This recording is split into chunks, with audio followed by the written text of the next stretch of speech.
বিয়ের আসরে মাত্র একটি কথা বলায় গণপিটুনি খেলেন প্রবাসী বর। চুয়াডাঙ্গায় বিয়ের আসরে স্ত্রীকে তালাক দিতে চাওয়ায় গণপিটুনির শিকার হয়েছেন বর রফিকুল ইসলাম। দেনমোহরের অর্থ নিয়ে উভয় পক্ষের মধ্যে দর কষাকষি নিয়ে এই ঘটনা ঘটে। শুক্রবার 31 মে দুপুরে সদর উপজেলার মোমিনপুর ইউনিয়নের শোলগাড়ি গ্রামে বিয়ে করতে গিয়ে এমন বিপাকে পড়েন পার্শ্ববর্তী আলমডাঙ্গা উপজেলার হারগাড়ি গ্রামের প্রবাসী রফিকুল ইসলাম। এই ঘটনায় ছেলে ও মেয়ে পক্ষের কেউই কথা বলতে রাজি হননি। বিষয়টি নিশ্চিত করেছেন স্থানীয় ইউপি সদস্য আমিনুল ইসলাম আমিন। তিনি বলেন, ঝামেলা মিটমাট হয়ে গেছে। স্থানীয় প্রত্যক্ষদর্শী সূত্রে জানা যায়, প্রায় 2.5 বছর আগে মোবাইলের মাধ্যমে আলমডাঙ্গা উপজেলার হারগাড়ি গ্রামের আশরাফুল ও মালিথা দম্পতির সন্তান রফিকুল ইসলামের সঙ্গে চুয়াডাঙ্গা সদরের মুমিনপুর ইউনিয়নের শোলগাড়ি গ্রামের এক নারীর বিয়ে হয়। প্রবাসী বর দেশে ফিরে আসার পরই শুক্রবার বিয়ের আনুষ্ঠানিক আয়োজন চলছিল।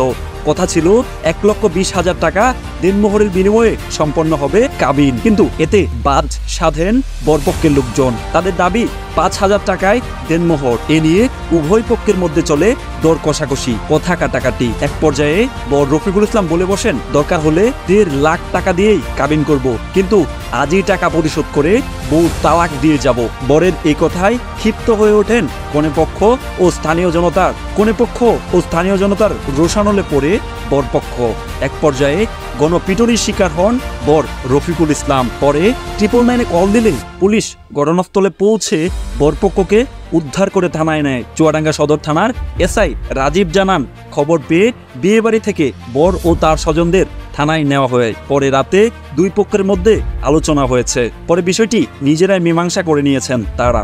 ভিউয়ার্স, আপনার সিঙ্গেল বন্ধুকে মেনশন দিয়ে সতর্ক করতে পারেন যেন এইসব অনাকাঙ্ক্ষিত কোনো ঘটনা না ঘটে।